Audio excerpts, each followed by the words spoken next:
नमस्कार दोस्तों, मैं हूं अजय चौधरी। आज आपके सामने फिर से एक नए वीडियो के साथ। आज का जो हमारा वीडियो है वो आरपीएससी के द्वारा लिए जाने वाले हर एग्ज़ाम के लिए जो मोस्ट और इम्पोर्टेंट क्वेश्चन हो सकते हैं। और इससे पहला जो था वो टेस्ट पेपर फर्स्ट था, आज का है टेस्ट पेपर सेकंड। और ये भी राजस्थान की हिस्ट्री और आर्ट कल्चर से संबंधित है। ये सभी क्वेश्चन हर एग्ज़ाम के लिए मोस्ट है जो कि आरपीएससी के द्वारा लिया जाता है। और इसके साथ ही जो सेकंड ग्रेड का एग्ज़ाम है अभी, तो उसमें 100 में से 25 क्वेश्चन जो हैं वो सिर्फ राजस्थान की हिस्ट्री और आर्ट कल्चर में से आते हैं। तो उसी के लिए है ये एक और वीडियो। और इसके बाद में भी जियोग्राफी और भी जो बाकी मैटर है उससे रिलेटेड क्वेश्चन पेश किए जाएंगे। तो अभी हम बात करते हैं इसके महत्वपूर्ण क्वेश्चनों के बारे में। सबसे पहला क्वेश्चन है, ताम्रयुगीन सभ्यताओं की जननी किसे कहा जाता है? तो वो है गणेश्वर सिक्कर। सिक्कर में गणेश्वर सभ्यता है। और कौन सी नदी के किनारे विकसित हुई है? ये कांतली नदी के किनारे विकसित हुई। और ताम्रयुगीन सभ्यताओं की जननी कहा जाता है गणेश्वर सभ्यता को। उसके बाद हम बात करते हैं कि बिजोलिया शिलालेख जो है इसका निर्माता कौन है? तो देखिए, ये जो श्रावण लोलाक है ये व्यापारी था और इसने बिजोलिया में पार्श्वनाथ मंदिर के पास में ये शिलालेख बनवाया था। और इस शिलालेख का रचयिता कौन था? तो रचयिता था गुणभद्र। जो भी हमें चौहानों के बारे में बहुत महत्वपूर्ण जानकारी मिलती है कि उसका संस्थापक वासुदेव चौहान था। 551 में उसने स्थापना की थी सांबर के चौहानों की। अहिछत्रपुर उनकी राजधानी थी। और कई जो महत्वपूर्ण नगरों के नाम भी बताए गए हैं, जैसे नाडोल, तो नाडोल का नाम बताया गया है इसमें नडुल इसी शिलालेख में। दिल्ली है तो दिल्ली का नाम बताया गया है दिल्ली का। और भीनमाल है तो भीनमाल का नाम इस अभिलेख इस शिलालेख में बताया गया है श्रीमाल। तो इस तरह से काफ़ी महत्वपूर्ण शिलालेख है ये।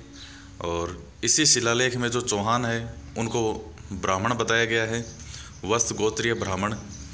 तो काफ़ी महत्वपूर्ण शिलालेख है ये। उसके बाद हम बात करते हैं कि आहड़ का दूसरा नाम क्या है? तो आहड़ का दूसरा नाम है आघाटपुर, धूलकोट या ताम्रवती नगरी।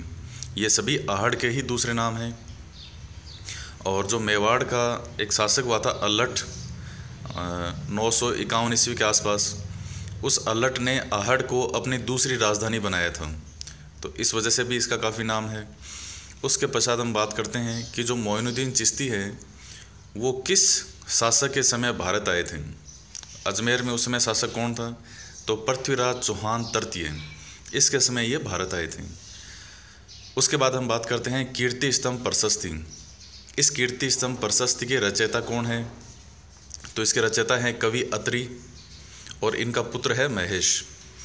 तो देखिए, कीर्ति स्तंभ प्रशस्ति लिखी किस पर हुई है? ये विजय स्तंभ जो है चित्तौड़ का, उस पर लिखी हुई है कीर्ति स्तंभ प्रशस्ति। और इसका निर्माण किसने करवाया था? महाराणा कुंभा ने करवाया था। और क्यों करवाया था विजय स्तंभ का निर्माण? तो महाराणा कुंभा का 1437 में सारंगपुर का युद्ध हुआ था ये जो मालवा के महमूद खिलजी के साथ। उस विजय के उपलक्ष्य में, उस विजय की खुशी में राणा कुंभा ने विजय स्तंभ का निर्माण करवाया था, जो कि 1440 से 1448 तक बना था। तो कीर्ति स्तंभ प्रशस्ति के रचयिता कौन थे? उस पर लिखी हुई है प्रशस्ति। प्रशस्ति का मतलब होता है प्रशंसा, तारीफ। इसमें सारे मेवाड़ के शासकों की तारीफ में, उनकी प्रशंसा में बातें लिखी गई है। और उसके बाद में हम बात करते हैं अभिनव भट्टाचार्य की उपाधि किसको है? तो ये उपाधि है राणा कुंभा की। अभिनव भट्टाचार्य का मतलब था संगीत में ज्ञान के कारण राणा कुंभा को ये उपाधि दी गई थी।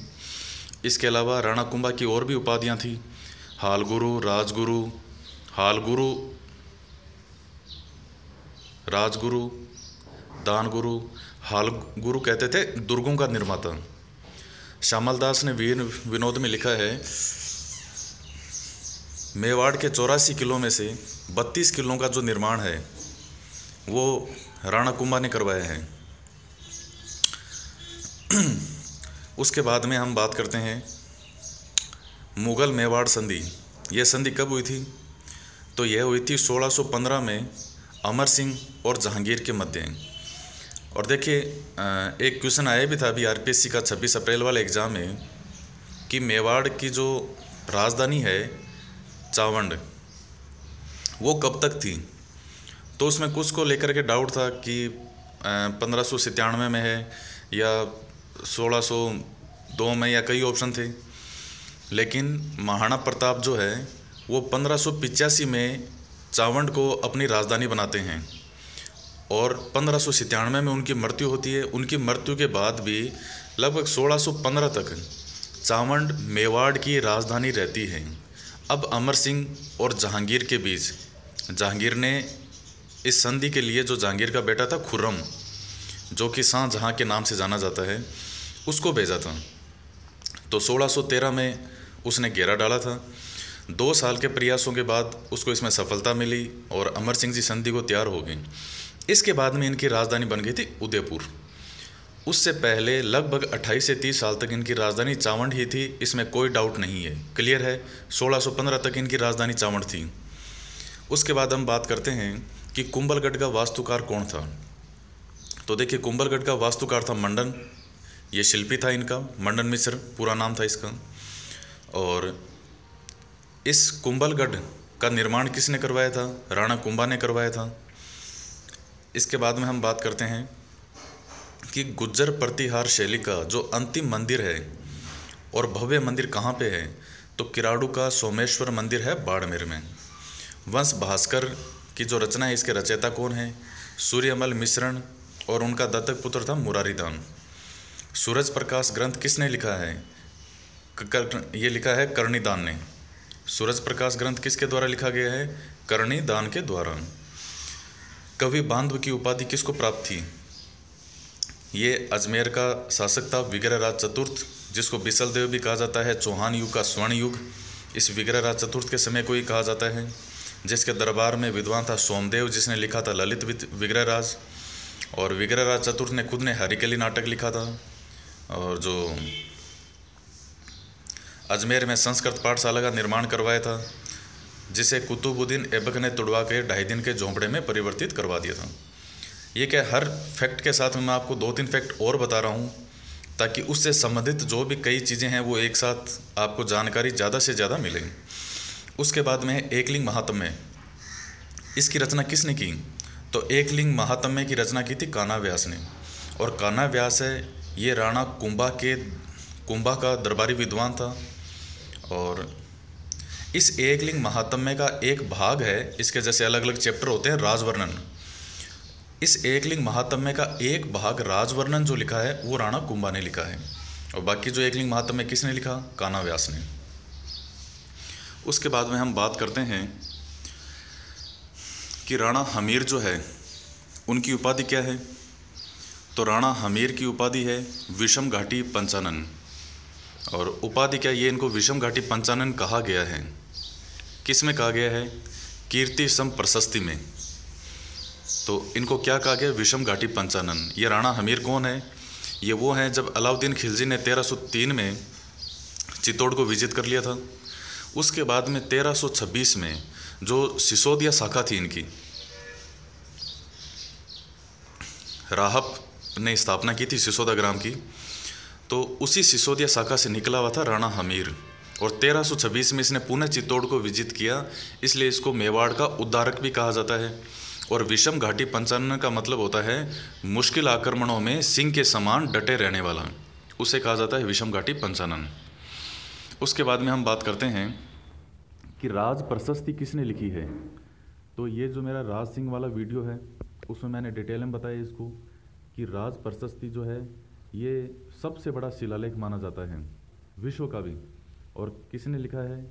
ये रणछोड़ भट्ट तेलंग के द्वारा लिखा गया है महाराणा राज सिंह के समय। क्या है इसमें मेवाड़ का संपूर्ण इतिहास है, मेवाड़ के इतिहास के बारे में वर्णन है इसका। 25 शिलालेख हैं ये। राजसमंद झील के किनारे 9 चौकी की पाल पर। फिर हम बात करते हैं कि जगन्नाथ प्रशस्ति की रचना किसने की थी। तो इसकी रचना की थी कृष्ण भट्ट ने। और जगन्नाथ प्रशस्ति, ये जगन्नाथ जो इनके जगत सिंह जी जो शासक थे मेवाड़ के, जो ये राज सिंह जी के पिताजी, तो उनके समय ये लिखी गई थी, जगन्नाथ प्रशस्ति। फिर हम बात करते हैं राज विनोद किसके द्वारा लिखा गया है। तो राज विनोद जो है वो सदाशिव भट्ट के द्वारा लिखा गया है। राजवल्लभ किसके द्वारा लिखा गया है। तो राजवल्लभ लिखा गया है मंडन मिश्र, वही जो कुंभलगढ़ का शिल्पी है, उसके द्वारा लिखा गया है राजवल्लभ। मंडन ने और भी कई किताबें लिखी थी, रूप मंडन, शाकुन मंडन, कोदंड मंडन, देवमूर्ति प्रकरण। तो इस प्रकार से कई किताबें हैं इसकी। और इसी मंडन का एक बेटा था गोविंद, मंडन का पुत्र था वो, उसने लिखी थी कलानिधि। तो इसके बेटे ने लिखी थी कलानिधि। मंडन का एक भाई था नाथा, जिसने लिखी थी वास्तु मंजरी और वास्तु सार जैसी किताबें मंडन ने लिखी हैं। फिर हम बात करते हैं राज विनोद किसने लिखा, सदाशिव भट्ट ने। आंगी बाण ये न्यूज़पेपर किसने निकाला था, जयनारायण व्यास ने। जेंटलमैन एग्रीमेंट क्या था, ये 1942 में हुआ था। और किस किस के बीच हुआ था, जयपुर प्रजामंडल के जो हीरालाल शास्त्री और जयपुर रियासत के जो प्रधानमंत्री थे मिर्ज़ा इस्माइल, इन दोनों के बीच में हुआ था जेंटलमैन एग्रीमेंट। मिर्ज़ा इस्माइल के नाम से MI रोड जो है जयपुर में, वो इन्हीं के नाम का शॉर्ट फॉर्म है, MI रोड मिर्ज़ा इस्माइल। क्या था इसमें, ये एग्रीमेंट ये था कि जो जयपुर प्रजामंडल है ये भारत छोड़ो आंदोलन का समर्थन नहीं करेगा, सहयोग नहीं करेगा। और बदले में ये क्या नहीं करेंगे जयपुर वाले, ये 1900 जो ये सेकेंड वर्ल्ड वॉर था उसमें अंग्रेज़ों की सहायता नहीं करेंगे। तो इस तरह का एग्रीमेंट था ये। फिर हम बात करते हैं कि राजस्थान के फर्स्ट CM कौन है, हीरालाल शास्त्री। 1949 में राजस्थान के प्रथम निर्वाचित मुख्यमंत्री कौन है, टीकाराम पालीवाल। 1952 राजस्थान के प्रथम न्यायाधीश कौन है, कमलकांत वर्मा। उसके पश्चात राजस्थान के प्रथम विधानसभा अध्यक्ष कौन है, नरोत्तम लाल जोशी। ट्रेंच आयोग का गठन किसके समय किया गया था, तो जो बेकू किसान आंदोलन है इसके समय बिठाया गया था ट्रेंच आयोग। इसको आप कैसे याद करेंगे, जैसे घर में कोई आया हो तो अपने किसी को कहना हो कि बेगो सो ट्रे ले रहा, हम कहते हैं एक देसी भाषा में कि बेगो सो ट्रे ले रहा। बेगो से मतलब जल्दी से, तो बेगो से बेगू याद रखना है और ट्रे से याद रखना ट्रेंच आयोग। तो अभी आपका गलत नहीं होगा, बेगो सो क्या ले रहा, ट्रे ले रहा। उसके बाद हम बात करते हैं बोहमट बील आंदोलन या एकी आंदोलन, ये किसने चलाया था, मोतीलाल तेजावत ने। इससे कहीं ज़्यादा महत्वपूर्ण है कि इसकी शुरुआत कहाँ से हुई थी, क्योंकि बोहमट वाला जो क्षेत्र है वो उदयपुर में है। ये बिलों में एकता स्थापित करने के लिए और उनमें सुधार के लिए चलाया गया था। इसकी शुरुआत हुई थी 1921 में मातृकुंडिया से, और मातृकुंडिया कहाँ है, चित्तौड़ में। ये बहुत मोस्ट चीज़ है। ये किसने चलाया था, इससे भी ज़्यादा महत्वपूर्ण है कि इसकी शुरुआत कहाँ से हुई थी। चित्तौड़गढ़ में जो मातृकुंडिया स्थान है यहाँ से, इसको आप याद कीजिएगा। और देखिए इस टेस्ट पेपर के अनुसार मेरे क्वेश्चन बोलते ही अगर आपके दिमाग में 1 क्लिक, हाथों हाथ आंसर क्लिक हो रहा है, इसका मतलब आपकी तैयारी बहुत शानदार है। और जितना मैं यहाँ लिखे हैं क्वेश्चन मैंने, उसके 80% क्वेश्चन अगर आपको आ रहे हैं पहली बार में क्वेश्चन सुनते ही, तो यह मान के चलिए कि आपकी तैयारी बहुत शानदार चल रही है और इसी को बरकरार रखना है। फिर हम बात करते हैं कि डिंगल भाषा का हेरोस किसे कहा गया है और किसने कहा है। तो जो इटली के विद्वान थे बीकानेर में महाराजा गंगा सिंह के आश्रित कवि LP टेसिटोरिन का है पृथ्वीराज राठौड़ को। ये पृथ्वीराज राठौड़ ने बेली कृष्ण रुक्मणी लिखा था, जो कि पातल नाम से रचनाएं करते थे। और इन्होंने ये जो बीकानेर के राजा थे कुंवर राय सिंह जो थे, राय सिंह जी के छोटे भाई थे पृथ्वीराज राठौड़, जो कि अकबर के दरबार में थे। उसके बाद है पुस्तक प्रकाश। ये क्या है, ये एक पुस्तकालय है, लाइब्रेरी है। किस में, मेहरानगढ़ दुर्ग में, जोधपुर में। और किसके द्वारा स्थापित, तो ये 1805 में मान सिंह के द्वारा इसको स्थापित किया गया था। जोधपुर के राजा थे मान सिंह जी, उन्होंने। देखिए मान सिंह वही मान सिंह है जिनका 1807 में गिंगोड़ी का युद्ध हुआ था। नागौर में परबतसर के पास है गिंगोड़ी, 1807 में हुआ था। जयपुर के जगत सिंह सेकंड के साथ, किसके लिए, मेवाड़ के महाराणा भीम सिंह जी थे, उनकी बेटी थी कृष्णा कुमारी। उसके लिए युद्ध हुआ था इन मान सिंह जी का जयपुर के जगत सिंह सेकंड के साथ 1807 में गिंगोड़ी में। गिंगोड़ी कहाँ है? नागौर परबतसर के पास।